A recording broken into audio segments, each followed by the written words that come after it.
There are a lot of great uses for the new Render in Place feature, including the archival of projects so that you render the VST instruments down to new audio events, or you could also do stem mixing from individual tracks to submixed stem tracks, and you can also open up more processing power from the central processing unit of your computer by turning audio or instrument tracks into audio tracks, thereby freeing up the processor to do other things because audio tracks don't take nearly as much horsepower to play back as their VST instruments from which they came. So let me show you how to use Render in Place, and to do so I've loaded this project which has a combination of both VST instrument tracks as well as audio tracks. Now the first technique I'm going to show you for Render in Place is to convert instrument tracks into audio tracks. So for example, I have a Groove Agent instrument track right here that has MIDI events on it that are assigned to a VST instrument, and that's where the sound comes from. But if I wanted to turn this track into audio, I could do it a couple of different ways. One way would be to select the individual events that I want to convert to audio and then do the Render in Place function. So for example, if I were to select these first 4 events on this track, then go under the Edit pull-down menu and choose Render in Place, then I could choose either Render, or since this is the first time that I've actually rendered something, I'm going to go into Render Setup, because this Render Setup window will allow me to make some very specific changes in the way that the rendering takes place.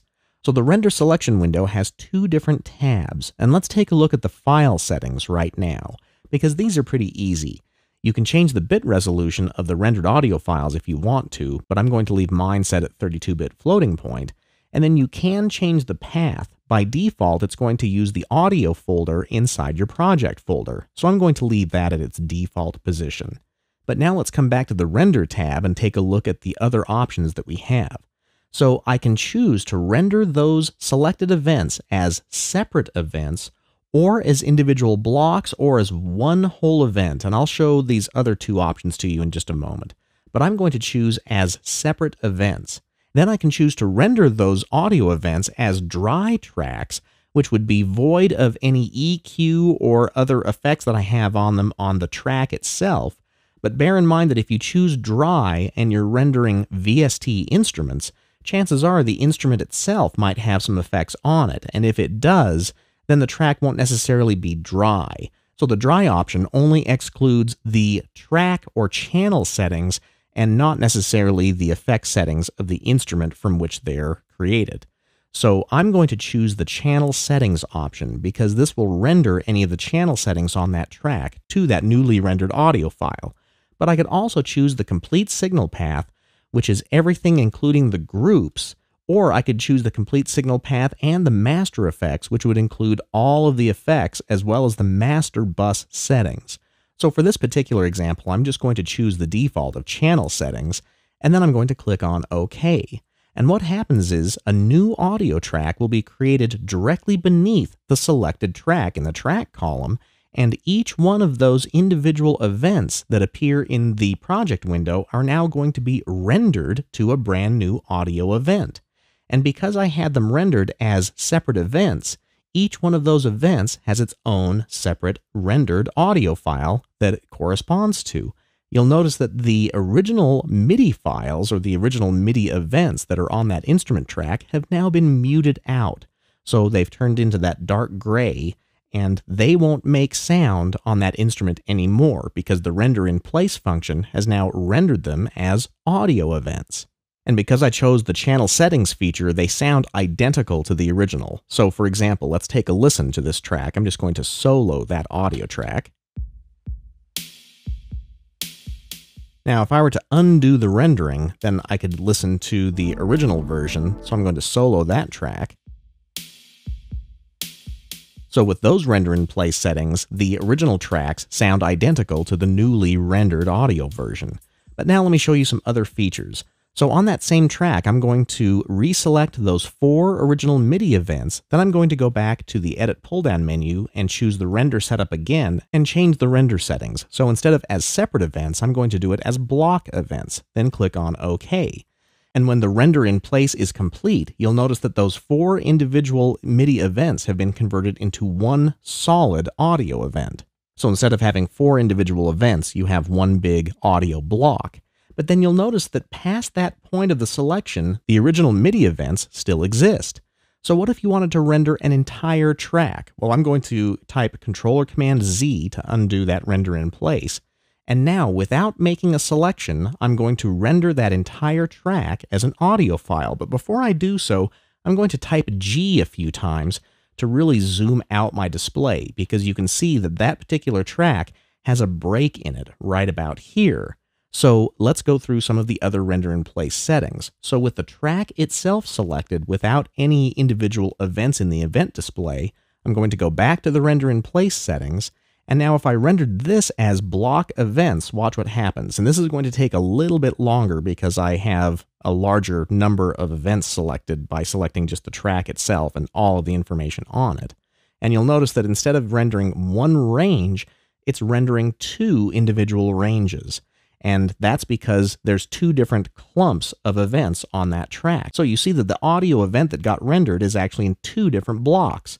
So each of these audio events has the same gap in between. But what if I wanted one contiguous audio event that represented all of the events on that track? Well, I can do that too. I'm going to type Control-Command-Z to undo. Then I'm going to go back to the render setup window, and instead of choosing as block events, I'm going to choose as one event. And that way, when it renders it, it's going to end up with one contiguous audio file with just empty audio information in that gap. So instead of blocking out the gap, as we did with the block events, it's going to render as one complete audio event. And now let me show you how to do some of the stem mixing that I talked about. So I'm going to type Control-Command-Z to undo that. And let's say that I wanted to have all of the drums as one individual audio file, but have it contained within the project itself. So to do that, I'm going to select the first instance of Groove Agent, which has an acoustic drum set, and then I'm going to hold down Control or Command and click the second track. So that way I have 2 tracks selected. Now that I have multiple items selected, when I go back to the Edit menu and choose Render in Place and go back to the Render Setup window, you'll now notice that these features underneath have been enabled. So now I can mix these down to one individual track. So this track that gets created will be a combination of both the acoustic drum track and the electric drum track. And then I could change the name if I wanted to, like drums. And then if there were effects on that track, I might want to increase the amount of tail size so that if there was a reverb on that track, I could actually leave a 1 second or 2 second tail at the end of it. And then I am going to choose to mute the source tracks, or I could keep the source tracks unchanged, or I could disable the source tracks or even remove the source tracks. But I'm going to choose to keep the source tracks unchanged. Then I could also automatically hide the source tracks if I wanted to. That will remove them from the track display, but then you could always unhide them to reveal them later. But I'm going to leave that turned off for right now. But now when I click on OK, the rendering process is going to take both of those tracks, both the electric and the acoustic drum track, and render them as one brand new audio file. So I'm going to end up with a stem mix of just the drum tracks. So if I were to solo that newly created audio file and listen to the drums, this is what I end up with.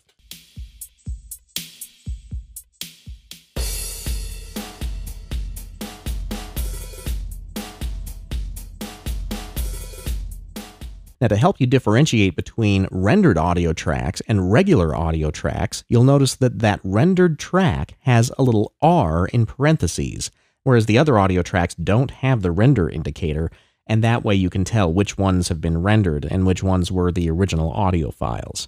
So those are the new render in place features, and even though it sounds a little weird to say it, let's talk next about the virgin territories.